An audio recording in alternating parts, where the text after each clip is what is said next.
Okay, I'm gonna really do my best here to explain these. I decided to try a new tactic and I did the problems already. So I'm gonna go through step by step. That way I didn't like fumble over them.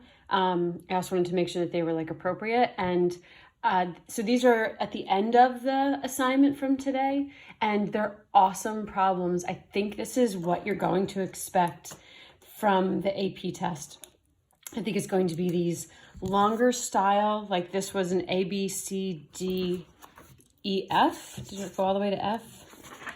Type question. I think that you're gonna expect something like this. It involved integration, it involved area under a curve, it involved quotient rule, it involved a tangent line. There's so much that they did in one problem. I think this is something that you should expect to see on the exam on May 12th. So let me try to go through and step by step go through the work and hope that I can make some sense out of it for you. I really wish I had a better videoing system, but here we go. So they're giving us this curve. This is f of x. They're telling us the area in all these sections. They're also telling us that there are horizontal tangent lines at -5, at -1, at 2, at 6, and at 9. Therefore, that just confirms those are all mins and maxes or points of inflection there. They're also telling us that we have some other function, h of x, which is the integral of f from -2 to x over 2. And it's also known that the derivative of f at 0 is 4. So when I'm going through, I'm gonna like circle those things. There's so many words up here. I still really try to read through it, but this is what's really important. And then I know in the back of my head that they're telling me these are all these flat spots of the curve if I need to know. Okay, so question 1. Write the equation of the tangent line to h at x equals -10. So right away, when they ask me to write an equation line, I know I'm trying to find a point and I'm trying to find a slope. That's right where I start. So I started with a slope. So I'm gonna move this completely so you can see everything, but I'll try to talk through it. So don't let your eyes go to everything. It's gonna be too much. Try to like stick with where I am and go through a little bit at a time. So the first thing I'm gonna try to find is the slope. Well, if I'm trying to find an equation of the tangent line to h, I need the slope of h. Okay, so I need the slope. I need to know what h prime is at -10. So my first question is, well, what the heck is h prime? So I go back to what I'm given. I am only given something about h. So I need to figure out what the derivative of h is. Well, here's where that thing called Leibnitz Law comes in. So pause for a second, not the video, but just like you're thinking. And do you remember what Leibnitz Law was? Let me recap you. I think it's LEI, maybe it's LIE, whatever, Leibniz. So you can go back and look that up if you want, but Leibniz Law says if I'm taking the derivative of an integral, so let's say I take the derivative of the integral of sine of x from 3 to x squared. Usually this is a t actually. So Leibniz Law says whenever I'm taking the derivative of an integral, that's what Leibniz Law is for, when I'm taking the derivative of an integral. All I have to do is take the upper limit of integration, plug it in for the variable, and multiply by the derivative of the upper limit. Then I'm going to go minus, take the lower limit, sine of 3, and multiply by the derivative of the lower limit, 0. So remember, as long as that lower limit is a constant, this second term is going to become 0 because the derivative of that constant will be 0. If the lower limit was something else, you would have a term that doesn't come up very often. So usually we are just having to worry about plugging in the upper limit for the variable and multiplying the entire term by the derivative of the upper limit. Not of this or anything else, but the derivative of the upper limit. Okay, that's Leibniz Law. Go back and look that up if you need to, because we need to use it here. So the questions, so we're back to write the equation of the tangent line to h. So I need to find the slope of h. So I need to find the derivative of h. So I went up here and just reminded myself, okay, if h is this integral and I need the derivative of h, I need to take the derivative of the integral, Leibniz Law. So I need to plug in x over 2 for the variable and multiply by the derivative of the upper limit. And then potentially plug in the lower limit and multiply by the derivative of it, which is just going to be 0. So that's exactly what I did. If you try to stay in your lane and not let the terminology and way it's written get frustrating and get you confused, the process isn't complicated. So again, I'm going to plug the upper limit in for the variable. So I get f of x over 2 times the derivative of the upper limit. So the upper limit of x over 2 is 1/2. So here's an expression for h prime. Awesome. So I need to find h prime of -10. So I'm going to plug -10 into this expression for h prime. So that becomes, can we see? That becomes f of -10 over 2 times 1/2. -10 over 2 is -5. So now we have f of -5 times 1/2. And now I can go to my graph. What is f of -5? So I go up to the graph, find -5. What's the y value? The y value is up here at 4. This is f. So that value, f of -5, is 4.5 times the 1/2 gives me 2. So here is my slope. While I'm writing an equation of a tangent line, the second thing I need is a point. So for the point, I need to know what is the y that goes with -10 as an x. I'm writing a tangent line for h, so I need to figure out what is h of -10. Okay, h is an integral problem. So let's go put -10 in and find out what h of -10 is. So h of -10 is the integral from -2 to x over 2. So -2 to -10 over 2 of f of x, or f of t. So this integral is saying, okay, find the integral from -10 to -5. I'm sorry, -2 to -5. Okay, so I can find that. I have a graph of f and they told me what the area was in all these different sections. So what is the integral of f from -2 to -5? Go to my picture. From -2 to -5 has me going backwards. So the area above the x-axis will actually be negative. So the integral from -2 to -5 will be -9. So there's my y value. I won't even write that. So -9 is the y value that goes with that x value. So here's my point. And now I write the equation. The point and the slope go in. So see why, like, just part A is such a comprehensive problem. We used Leibnitz Law. We used finding the area under a curve. We used an equation of a tangent line. We use so much at once. But if you really understand what you're doing, the computation won't be hard. It's all going to be conceptual. All right, letter B. Let g of x equal f of 1 minus x squared.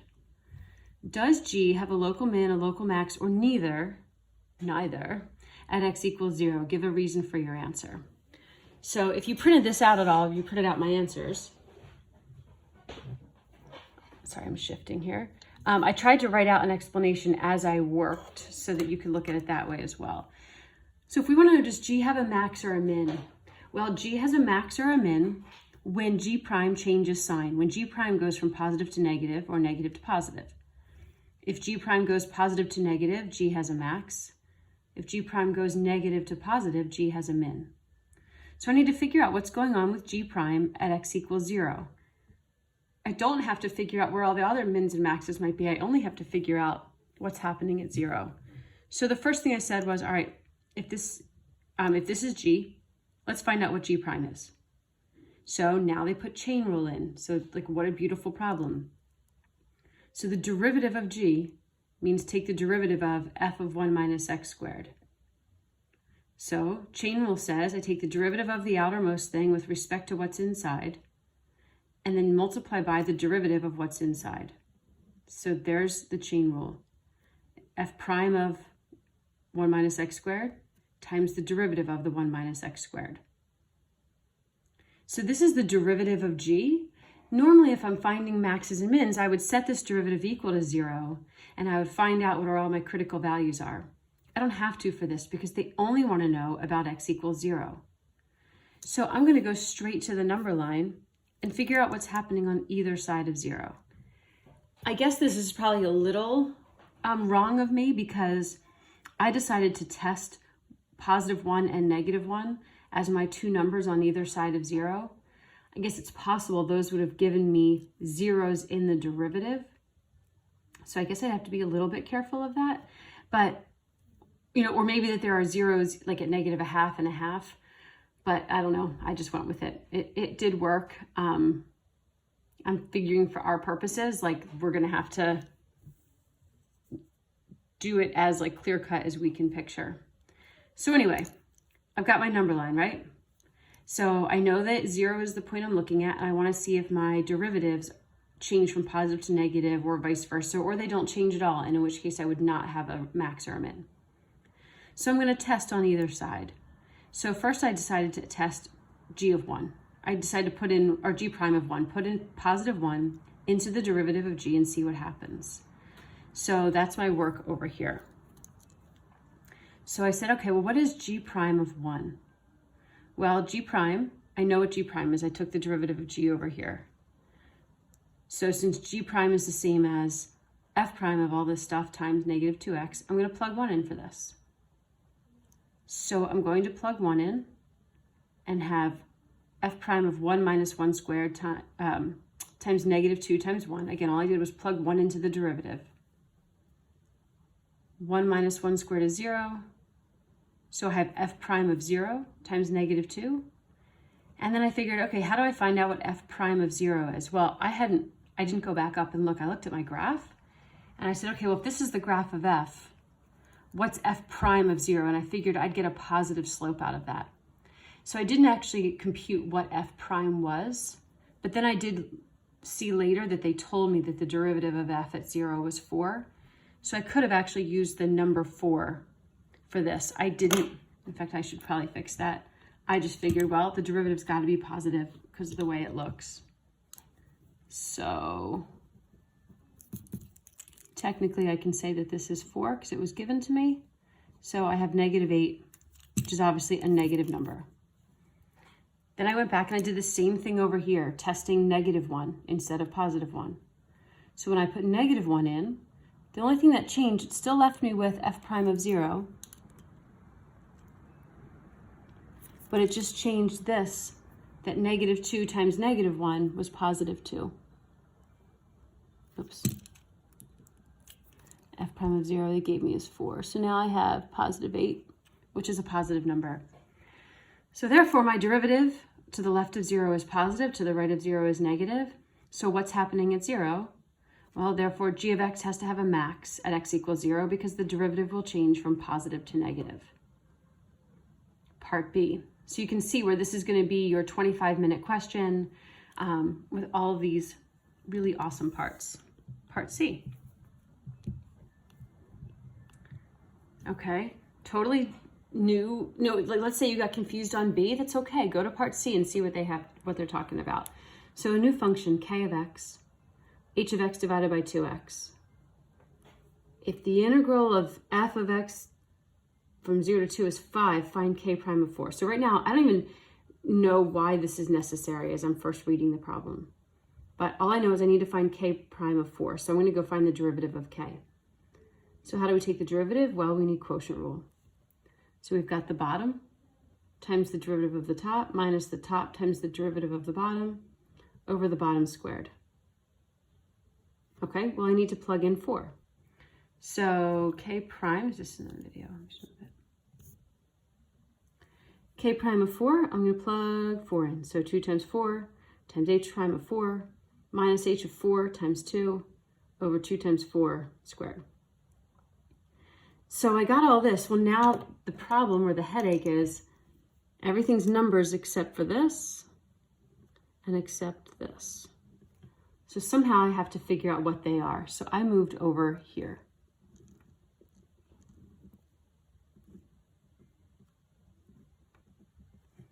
I moved over here to figure out how I could figure out what h prime of 4 is and what h of 4 is. So it's like, all right, let's do h of 4 first. So we know how h is defined. It's defined back in the beginning of the problem. Okay, so h was defined up here. So h was the integral from negative 2 to x over 2 of f.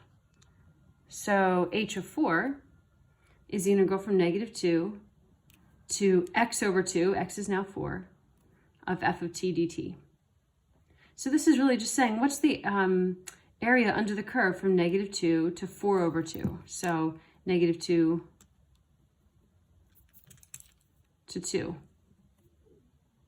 So I go to my picture, and what is the area under the curve from -2 to 2? So when I go to my picture, what is the area under the curve from -2 to 2? And here's where I was like, uh-oh, did I mess up? -2 to 0, I know, that's down here, it's gonna be 2.5 or -2.5 because I'm moving left to right and the area is under the x-axis. But what about this? What's this area? So I thought I was stuck until I remembered they gave me something in the problem, that they actually told me that the integral of f, or the area under f from 0 to 2 is 5. So now I knew, oh, okay, this up here is 5. So this is going to be -2.5 and this is going to be 5. So my area must be -2.5 plus the 5, making a total of 2.5. So h of 4 is 2.5. So 2.5 is what I'm going to plug in for h of 4. Okay, now I need h prime of 4. Well, what the heck is h prime? I already did that somewhere. So h prime we already have way up here. We've used it a couple times. So h prime of 4 means plug 4 in for x. So I put my work down here. H prime of 4 is f of x over 2 times 1/2, so that x is 4. So this is f of 2 times 1/2. Okay, f of 2, I'm going to go back up to my graph, and what is f of 2? F of 2 is right here. It has a y value of 4. So this is 4 times 1/2, I get 2. That's what h prime of 4 is. That's going to go in for this value. So now I can rewrite. I can go 2 times 4 times 2 minus 2.5 times 2 over 8 squared. Reduce 11/64 is the answer. This problem is no joke, but it's awesome and it's all gettable. I know, you're like, shut up. Of course you get it, but still, whatever. Okay, so turning the page, they just rewrote the problem, which I'm hoping they're going to do for you too, but whatever, they rewrote the problem. So all that top part is just a repeat. So here we go. Part D, evaluate the integral of f of ln x over x. So I'm hoping you did some of the previous work, because the previous work had us doing some substitution when things are in terms of like f of something, because it's weird, but the idea still applies as normal. So I thought, all right, this is an integral and it's funky, so I'm going to try substitution. I'm going to pull this out to be my u. Okay, a hint with this is like if I have f of something, that something is probably going to be my u. So if I let u equal the natural log of x, what's du? du is 1 over x dx. So let's put this back in. Natural log of x becomes u. 1 over x dx becomes du. So now I have this integral of f of u du. Well, don't let the u's get you confused. I can still go up and use this graph, f of x, f of u, whatever, it doesn't really matter, whoops, this graph. But what does matter is that I change the limits of integration. I'm not going from 1 to e to the 10th. How would I even do that on this like number line? So I need to change the limits of integration to be in the language of u. So I need to plug 1 in, and this is what I went over in the video, I think from Monday. Plug 1 in for x. So the natural log of 1 is 0, so u is 0 here. And plug in e to the 10th, so the natural log of e to the 10th. Log rules, what do we do with that? Well, if you want to really think about, maybe the easiest way to think about it is this power comes down as a multiplier. So this is the same as 10 times the natural log of e. And the natural log of e is 1. So we get 10. I was writing where you couldn't see, sorry. Anyway, sorry, the natural log of e to the 10th, if I plug in e to the 10th, 10 comes down as a multiplier. The natural log of e is 1, so we get 10. So anyway, I'm really looking at the integral from 0 to 10. So let's go to the picture. What's the area under the curve from 0 to 10? This much is 12, this much is 4, this much is negative because we're going left to right. That's below, that's above, so I get a total of 8. Another cool problem. Okay, part E is really hard. It's not really hard. It's just, you have to use integration by parts. So integration by parts I also went through on Monday's video. It was needed in part of their problems. If you don't remember that, we should write that down somewhere as well. So I have not made like a cheat sheet for you. Maybe it's something that you should be making. U dv uv minus the integral of v du. If you watched the other video, I had to go look it up. Now I remember it. But so even though I do this every year, I still end up, not being confident on small little things like that I have to look up and make sure I've got in my mind. So integration by parts. The rule is when we're picking what everything should be, is that we want to pick u to be the thing that's going to go down in power. So I want to pick u to be 2x minus 1. And I want to pick dv to be that second derivative. It looks a little funky, but let's just see what happens. So if u is 2x minus 1, what's the derivative? Well, the derivative is just 2 with respect to x. And if dv is f double prime, what's v? So I need to take the integral of both sides. The integral of the second derivative takes us to the first derivative. So there's my u and dv and du and v. So let's use the integration by parts formula, which has us do uv minus the integral of v du. So I put that all together from this information. uv minus the integral of v du. All of this is going to get evaluated from -5 to 0, but I'm going to wait for that for a second. So once you perform the integration by parts, this second part, you should be able to integrate now. That's the hope. So this just stayed what it was. And then how do we integrate 2 times f prime of x? 2 is just a multiplier that can come out. I don't have to even consider that. But what's the integral of the first derivative? The integral of the first derivative is back to the original. So this is the answer to that integration problem. Now I need to plug in the 0 and the -5 and subtract. Remember with integrals, when it's written like this, I'm reading from bottom to top, and that tells me left to right or right to left. When I'm using definite integrals, I'm plugging in top, and then I'm plugging in bottom, and I'm subtracting. So plug the top in for x. That's what I wrote here. Plug the -5 in for your x's, and that's what I have here. Now we have to evaluate each part. So we have -1, f prime of 0, remember they told us in the problem was 4, minus 2 times f of 0. So now I'm going to go up to my graph, and what is f of 0? F of 0 is just 0. Minus -11 times f prime of -5. This is the first time I've had to use this fact. So f prime of -5, we'll go up to my graph. This is f. What's the derivative of f at -5? They told us these were horizontal asymptotes. Remember here, here, here, here, here. So the derivative of f at -5 is 0. And then we have -2, and then f of -5 again is 4.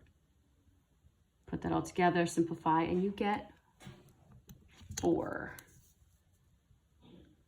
All right, last one for this problem, and then there's one more problem.